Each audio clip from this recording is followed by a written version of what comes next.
the rent-to-own option of purchasing a property might not be what you think it is. 4 points with 4 Point Realtors. Let me get into it. First point, large down payment. A lot of people believe that you can acquire a rent-to-own via the normal rental standards. As most people say, first month and last month rent, and you're inside. Nope. Other people believe you can make a $10,000 to $50,000 down payment and continue the rent as normal thereafter. Nope. To finish pay the people when by.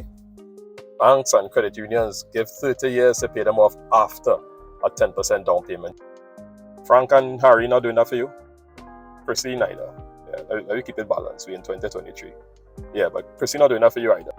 Most vendors will give 5 to 10 years, maybe 15 to pay off the balance. So because of that short term given, you'll have a hefty down payment to make. Most times more than the bank. So instead of 10%, you'll have to pay like 30 to 40% down. Second point, large installments. As we mentioned before, the time span to finish pay Frank, Harry, and Christine short. So after the big deposit, you have large installments so that you could pay them off in time. So basically, if you could afford this method of rent-to-own option, then more than likely you could afford a mortgage. Third point, no changes to the property. So let me say you get through. You make a big deposit and you're paying your installments. That is still the people them house, you know. Until you make that final payment, most vendors won't allow changes like renovations and so forth. Furthermore, you won't be able to use that property as collateral to take out a loan for investment purposes or studies, etc. Fourth point, how does rent-to-own really work then? So for the few of you who are still with me at this point, there are two methods of rent-to-own. The first method, as we just explained, will be a large deposit, large installments, and you have 5 to 10 years, maybe even 15 to complete the sale.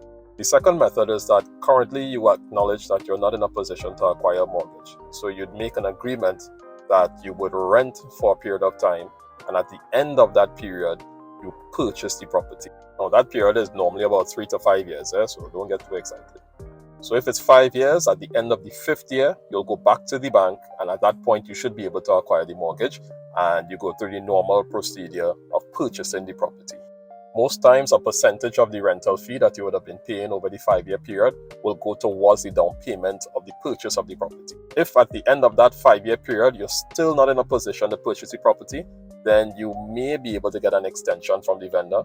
But if not, then everything before would have been taken as rental, and that's the end of the contract there. HDC actually uses a method like this, if you're lucky enough to even get one of those. So there you have it, rent-to-own in all its glory. If you found this video informative, as per usual, like, subscribe, follow, but more importantly, share with your colleagues.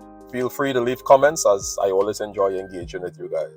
Again, Michael Lee of 4 Point Realtors. Until next time.